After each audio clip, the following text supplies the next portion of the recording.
Imagine que você passou os primeiros 40 anos da sua vida construindo uma versão de si mesmo para o mundo. Uma máscara cuidadosamente elaborada que Carl Jung chamou de persona, a face que apresentamos à sociedade para sermos aceitos, reconhecidos e bem-sucedidos. Durante essas primeiras décadas, especialmente entre os 20 e 30 anos, nossa energia está voltada para o mundo externo. Construímos carreiras, buscamos relacionamentos, acumulamos conquistas e corremos atrás de aprovação. É uma fase necessária e importante. Afinal, precisamos aprender a funcionar no mundo, estabelecer nossa identidade social e criar uma base sólida para nossa vida. Jung compreendia que essa primeira metade da vida tinha um propósito específico: nos preparar para a verdadeira jornada que estava por vir. É como se estivéssemos reunindo ferramentas, experiências e conhecimentos que seriam essenciais para a fase mais profunda do desenvolvimento humano. Mas aqui está o insight revolucionário de Jung. Toda essa construção externa, por mais importante que seja, é apenas a preparação para algo muito maior. A persona que criamos, embora útil, não é quem realmente somos. É uma representação funcional de nós mesmos, desenhada para atender às expectativas sociais e profissionais. Durante esses anos iniciais, muitas vezes suprimimos aspectos de nossa personalidade que não se encaixam na imagem que queremos projetar. Guardamos sonhos, talentos e partes de nós mesmos que consideramos inadequados ou inconvenientes. Sem perceber, estamos criando o que Jung chamou de sombra, todos esses aspectos rejeitados de nossa personalidade. A primeira metade da vida é, portanto, uma fase de construção externa e, paradoxalmente, de divisão interna. Quanto mais refinamos nossa persona, mais nos distanciamos de nossa totalidade. Mas Jung sabia que essa separação era temporária e necessária, um preço que pagamos para funcionar no mundo antes de estarmos prontos para a verdadeira integração. E então, algo interessante acontece quando nos aproximamos dos 40 anos. Aos 40 anos, ou nas proximidades dessa idade, algo sutil mas profundo começa a acontecer. Os objetivos que antes nos motivavam, o próximo aumento, o reconhecimento profissional, a aprovação dos outros, começam a parecer vazios. Não é que esses objetivos sejam ruins, mas eles simplesmente não nos enchem mais da mesma forma. Essa insatisfação pode surgir mesmo em uma vida aparentemente perfeita. Você pode ter a carreira dos sonhos, a família ideal, a casa bonita, e ainda assim sentir que algo está faltando. É como se houvesse uma voz interior sussurrando: "Isso é tudo. É isso que eu vim fazer aqui?"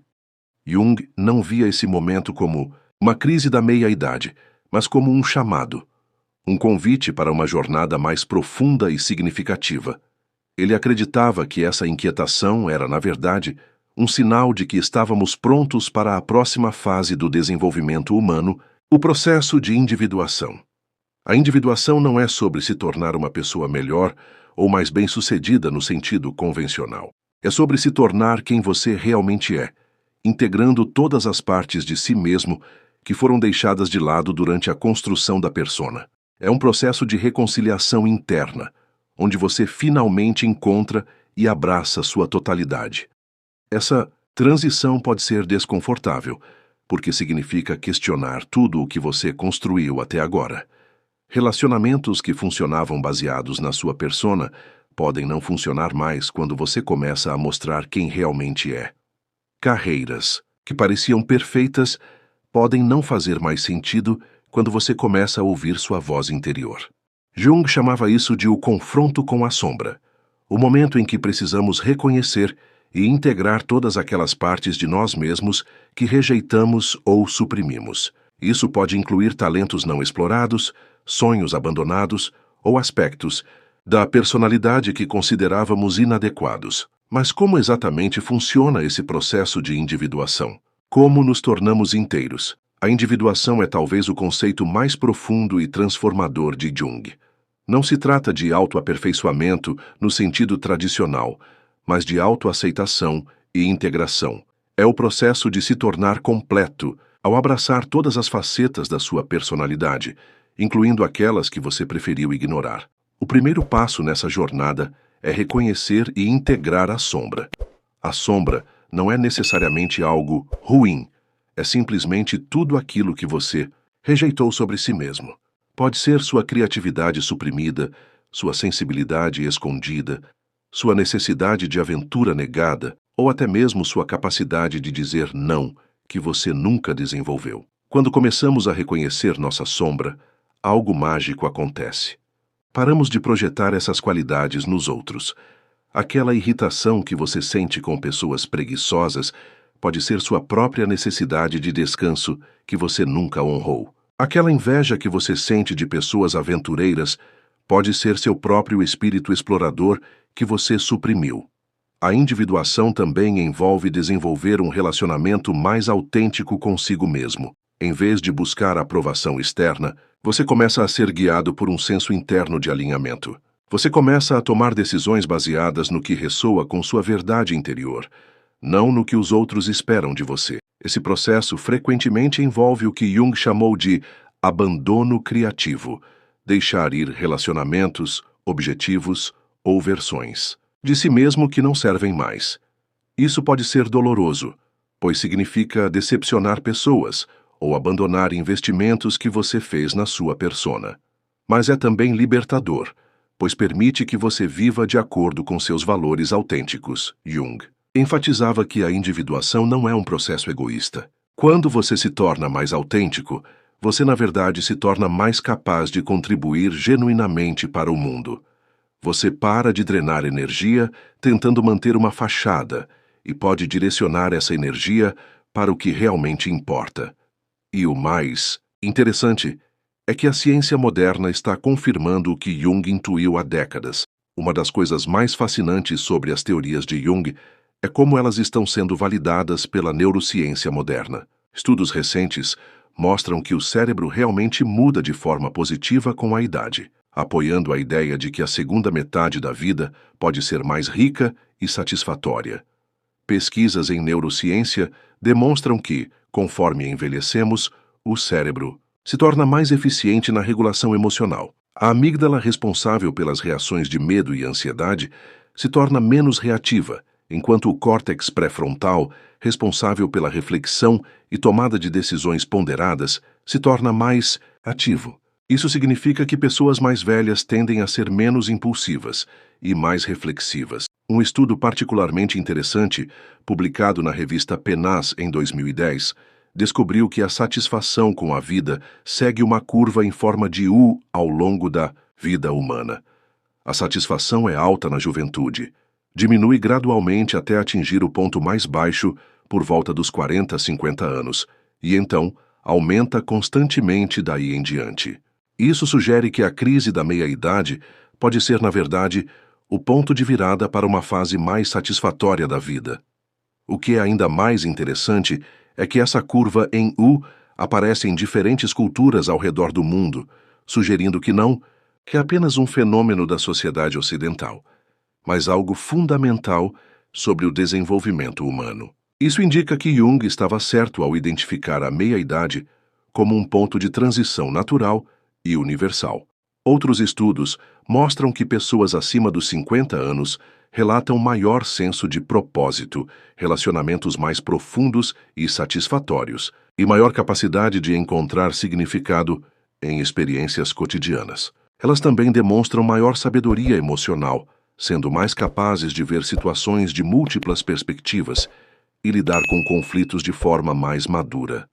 A neuroplasticidade, a capacidade do cérebro de formar novas conexões, também continua na idade adulta, contradizendo antigas crenças de que o cérebro se torna rígido com a idade. Isso significa que a capacidade de mudança e crescimento que Jung descreveu no processo de individuação tem base neurológica real. Então, o que isso significa para como devemos encarar a segunda metade da vida?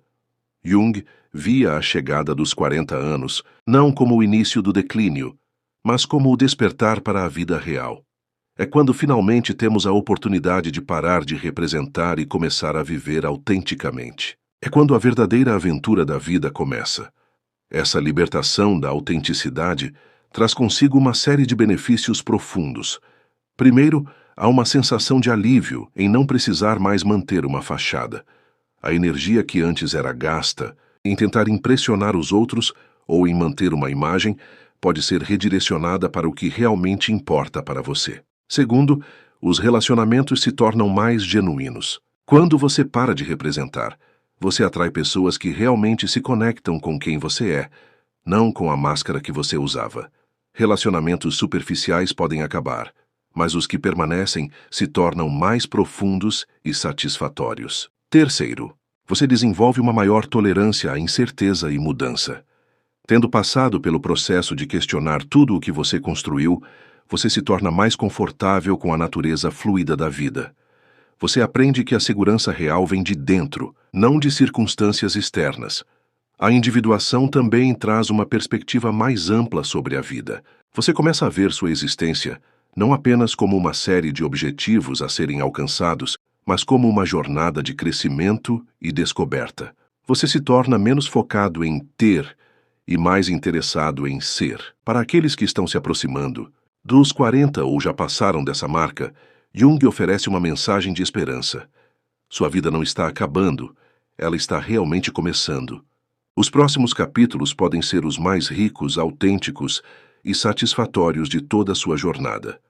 E para aqueles que ainda estão na primeira metade da vida, há uma sabedoria importante. Construa sua persona, desenvolva suas habilidades, busque seus objetivos, mas lembre-se de que isso é apenas o primeiro ato. O verdadeiro espetáculo da vida, a jornada para se tornar quem você realmente é, ainda está por vir. Como Jung disse, a vida realmente começa aos 40. Não porque os anos anteriores não importam, mas porque é quando finalmente temos a maturidade, experiência e coragem para viver como nosso eu autêntico. É quando a vida deixa de ser uma performance e se torna uma expressão genuína de quem somos. A meia-idade não é algo a ser temido, é o início de uma nova era de alinhamento, clareza e autenticidade. É quando finalmente temos a chance de viver nossa própria vida, não a vida que os outros esperam de nós. Se este vídeo fez você refletir sobre sua própria jornada de vida e o processo de individuação que Jung descreveu, demonstre seu apoio deixando um like no vídeo. Seu like nos ajuda a alcançar mais pessoas que podem se beneficiar dessas reflexões profundas sobre o desenvolvimento humano.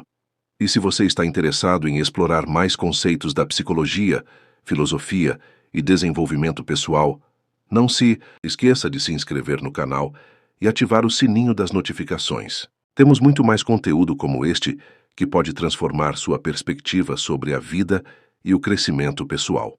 Nos comentários, conte para nós. Você já passou por essa transição que Jung descreve? Como foi sua experiência ao questionar a persona que construiu na primeira metade da vida? Sua história pode inspirar outros espectadores que estão passando pelo mesmo processo. Obrigado por assistir e lembre-se, sua verdadeira jornada pode estar apenas começando.